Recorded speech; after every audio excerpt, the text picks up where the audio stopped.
All right. Good morning, good evening, good afternoon, ladies and gentlemen, citizens of YouTube. This is Pastor Dowell, and I'm back again with What Color Was Jesus, number 4. In our society, there's a lot of people that have developed a bizarre behavior, which they are just totally incapable of acknowledging or perceiving and understanding the truth. Now, the bottom line is, as far as, and I hope that you listen to me because I saw a few videos where people have twisted my words, warped my words, and sought to deceive others because of what they perceive that I said, simply because they didn't take heed to how that they heard. And of course, I understand that, because I understand that when you get on YouTube or any other public forum, that you're going to have a wide variety and a wide array of dissenting views, and some agreeable. But what we're dealing with here is a truth thing. When it comes to salvation, does it really matter what color Jesus was? Well, the answer is an emphatic no.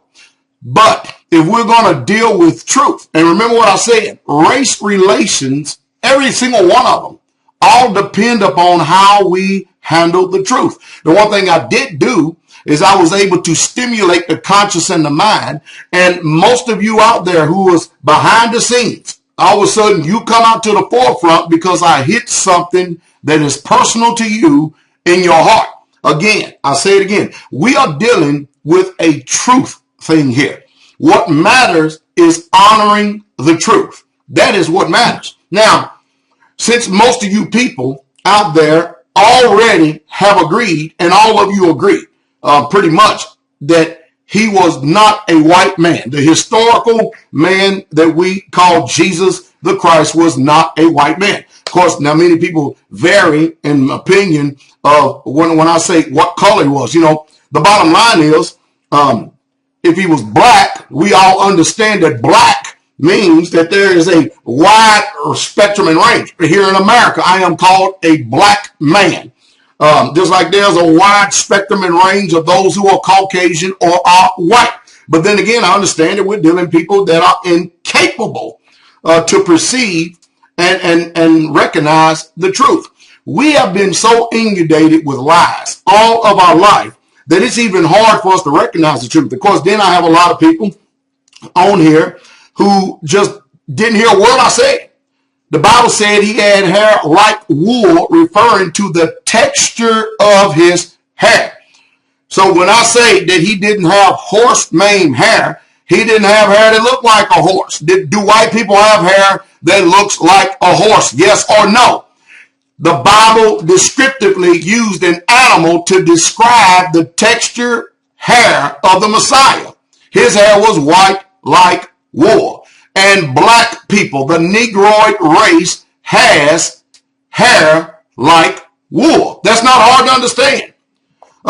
Many people got on here and used different, what they call perspectives of brass, but you got it all wrong. They've even tried a few experiments of their own. They got it all wrong. Just like Brother Jermaine said, just Google it. Google it and look it up for yourself. But again, we're dealing with truth here.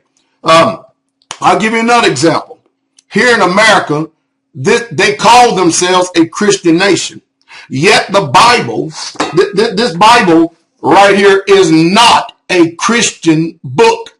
This book is a historical record and reference, the word of the Most High Yah to the ancient Hebrew Israelite people. And whether most of you like it or not, the Most High, the creator of the universe, does not love all people like you have been conditioned to believe. As a matter of fact, he has chosen a people to be above all people on the face of planet Earth. And it's not that nation, sorry to let you Messianics, sorry to let you Jews down. It is not that nation that Great Britain and the United States set up under the League of Nations in 1948. It's just the truth. It is just under the Balfour Agreement. I mean, it's just the flat out truth. You see, it's a truth thing. There is no such thing as Santa Claus. Santa Claus is a lie. No matter how much that is the truth, many of you will still have your family to associate with satanic paganism. You could care less. You're just here for contention. Now, I'm not a contentious man. I really ain't. Most of you can get mad at me all you want. It does not add to me nor take away from me one bit. I'm still not going to stop telling the truth. That's just the truth. A rabbit does not lay eggs. In case you don't know what that means, Easter is a pagan satanic holiday that the heathens had, that the Christians stole from them under the Roman Emperor Constantine. Go check it out. See if I'm telling the truth. See, it's a truth thing. I'm sorry to tell you that your church pastors are liars. Every single one of them. The Bible, because it's a Hebrew book, is not a Christian book. The Hebrew influence on this book, it spans some 4,000 years. The Roman perspective of this book only spans 99 and a half years. Even at that, the people who the Christians have adopted as their own personal apostle, even he himself was mistaken to be an Egyptian by the Romans, who were a white people. And if you don't know that reference, we'll go ahead and we'll read it in Acts 21, verse 38. And they said, Art not thou that Egyptian? Now, the Egyptian, 4,000 years ago, was a Negroid, Hamitic, black people. Is that a lie, or is it the truth? Can you comprehend? Can you conceive or perceive what I have just got finished saying? I either lied, I either told the truth. According to history, I have told the truth. It's irrelevant if your opinion disagrees with it at all. Totally irrelevant. I'm not going to lose any sleep. I hope you don't lose any sleep over dissenting views or opinion. Art not thou that Egyptian which before these days made us an uproar and led us out into the wilderness, 4,000 men that were murderers? Even the Romans mistaken the apostle Paul to be a black man, an Egyptian. You know, you think about Moses, and you think about how that the ancient Hebrew Israelite people, when Moses, when he was first born, they put him inside of a river. They put him on a river in this little old manger, and he floated down the river. And guess who picked him up? An Egyptian did. 4,000 years ago, what color were the Egyptians? How in the world could Moses be reared up 40 years in Pharaoh's court and people not know who he was if he was a white man? That's just the truth. So Hollywood's rendition of Moses, Charlton Heston, is a lie. I got some secular news for you. Most of you people believe that George Washington was the first president. That is another historical lie. The first president was John Hanson. Either I told the truth or either I told a lie. And not only that, there was 7 presidents before George Washington. Whoa, boy, I know I'm bringing a wrecking ball, a little wrecking ball on your little world of utopia make-believe. So when you think about Moses being reared up into Pharaoh's court right there in the house of the Egyptians while the ancient Hebrew Israelites was in slavery, no doubt that they were close. They were very close in color, if not some of them the very same color. But it is remarkable and amazing how people miss these viewpoints, isn't it? That's like when Jesus, when Herod wanted to kill the baby Jesus. The first thing that Miriam and the first thing that Joseph did, Joseph or Miriam, who you've been, according to the Greek rendition, called Joseph and Mary.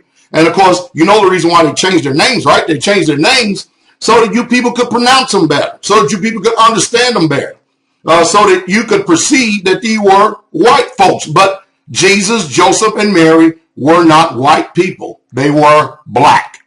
And so they took Jesus, according to the prophecies of Hosea, out of Egypt have I called my son.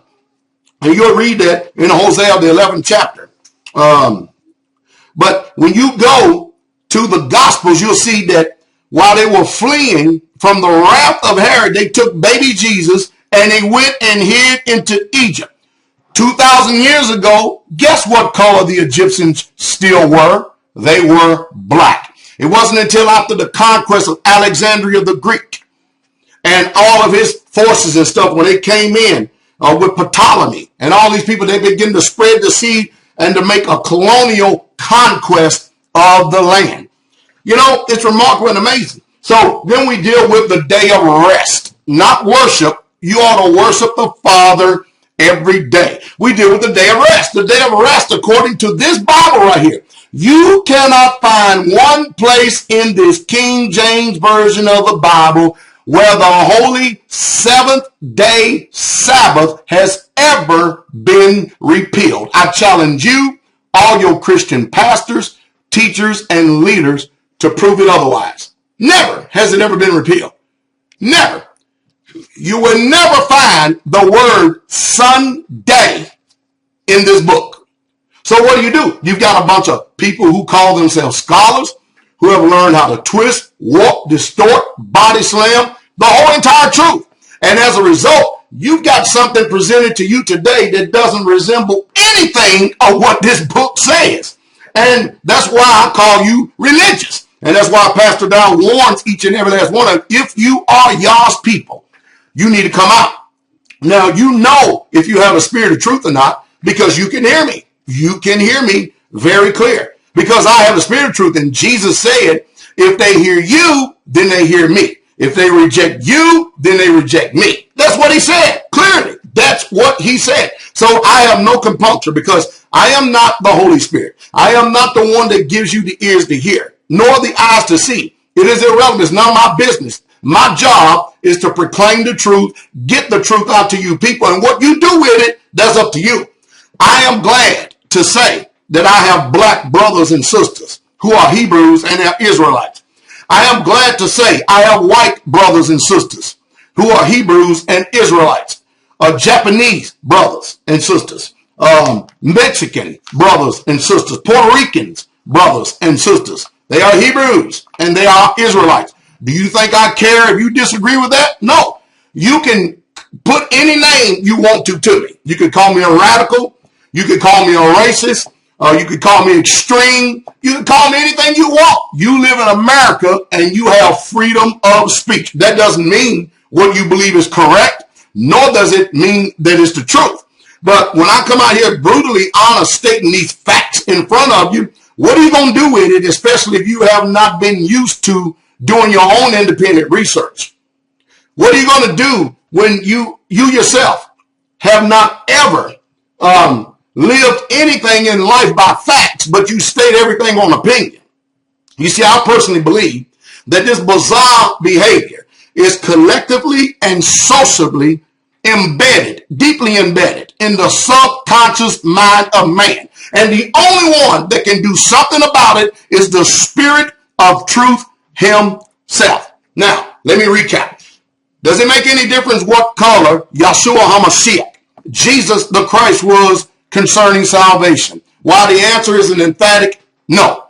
But it does make a difference in sake of honoring the truth what color he was, because we got all these white images painted and plastered all over the place, which this book tells you what the Romans and the Greeks did.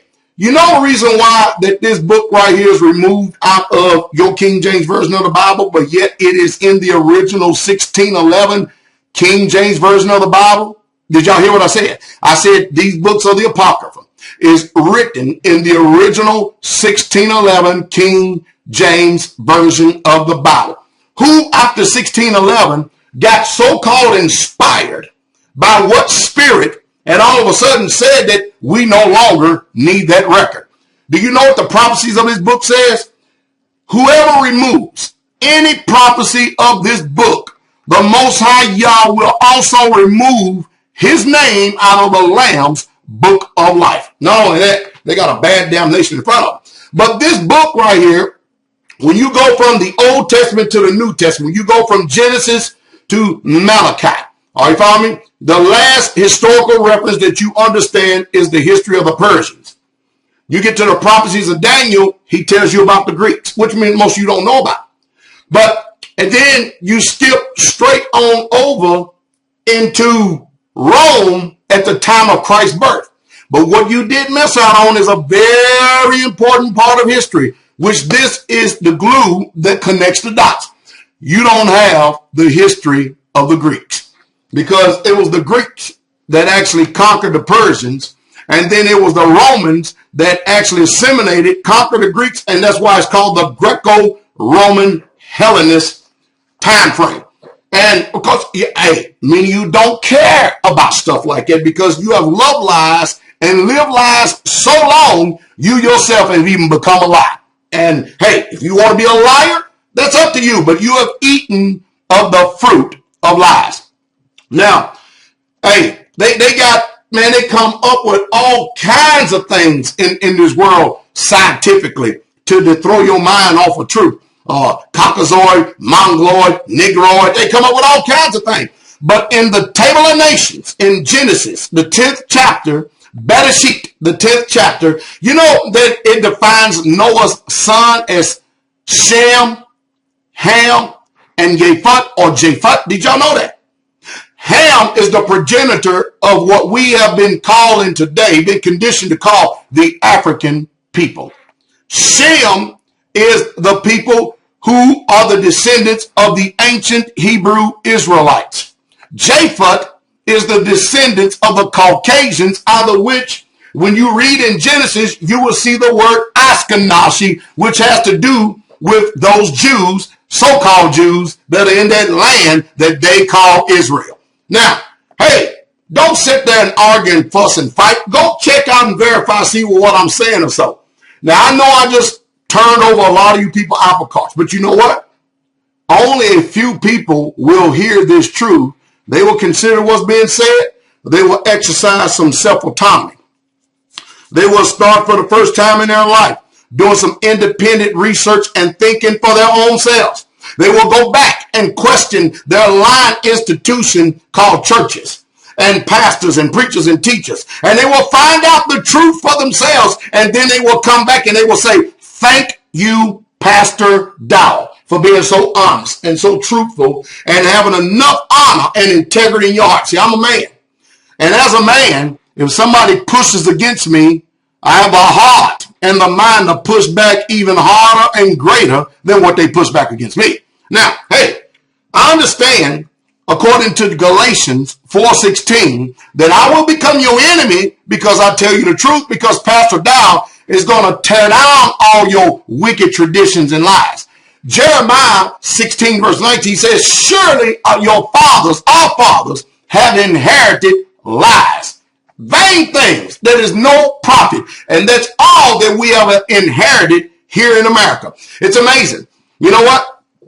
Nobody, all these people who have clearly stated to us that Jesus, yeah, I know he wasn't a white man. I ain't never believed it, but you have never done nothing in your life to promote the truth. You have practiced collusion. You've let the lie run its course. You've let people stay in chaotic, utter ignorance, and you've done nothing about it. But then when a black man gets on here and starts telling you the historical truth, bringing you facts and reference, all of a sudden you want to deflect the fight from the truth and make it an issue with the man. It's amazing. In this country, a white man can get up and talk about his Italian history. He could talk about his Greek history. He could talk about his Swiss history or his Germanic background. And nobody ever says nothing about his glorious history. But as soon as a black man gets up, all of a sudden he is lynched. All of a sudden he is made to be looked like and looked upon as the devil himself. All of a sudden he is a racist. All of a sudden he's got troubles and he's got problems. He's a militant man. All because I'm talking about my glorious history, which just happened to be the people of this book right here. Now, you may not like that. I could care less. I will not lose 1 ounce of sleep over that if you don't like that. That's a personal problem between you and the Most High. It still ain't going to stop me from telling that truth. And that is the truth, and that's the truth straight way. But Every time I get up here and talk about my glorious history and my glorious ancestry, I've got to prove every single point, hook, line, and sinker, while you do nothing. I've got to turn around and I've got to make sure that my research is on point before I can be accepted. And even at that, it's a very grim and very bleak situation. That's why there's only going to be a few that's going to be saved. I have told you the truth. And I have told you the truth straight away. And let me leave you with this. If you would actually go into Acts of the Apostles, the 13th chapter, you'll find out there were also black prophets. Hallelujah. I hope that you're able to handle this. I really, truly do. If not, it makes no difference to me. You've got a choice. Now it's in your path. It's right here in front of you. Do with it what you may. I love the truth. I support the truth. I defend the truth. And I'm not about to stop telling the truth simply because you don't like it. And that is the truth. And that's the truth. Straightway. I hope each and every last one of you have a blessed day. Be encouraged. Be at peace. You don't have to get in uproar. You don't have to start slinging mud. Remember, he who slings mud loses ground because you don't agree with what somebody said. Most of you only agree with the stuff that you have in your mind, which is nothing more than your feelings and emotions and opinion, but you have no facts to back up anything that you said. All history didn't start with the antiquity of the Greeks. No, it didn't. It started a long, long time ago in that land called Mesopotamia, as well as the land of Ham. Hallelujah. The king is coming.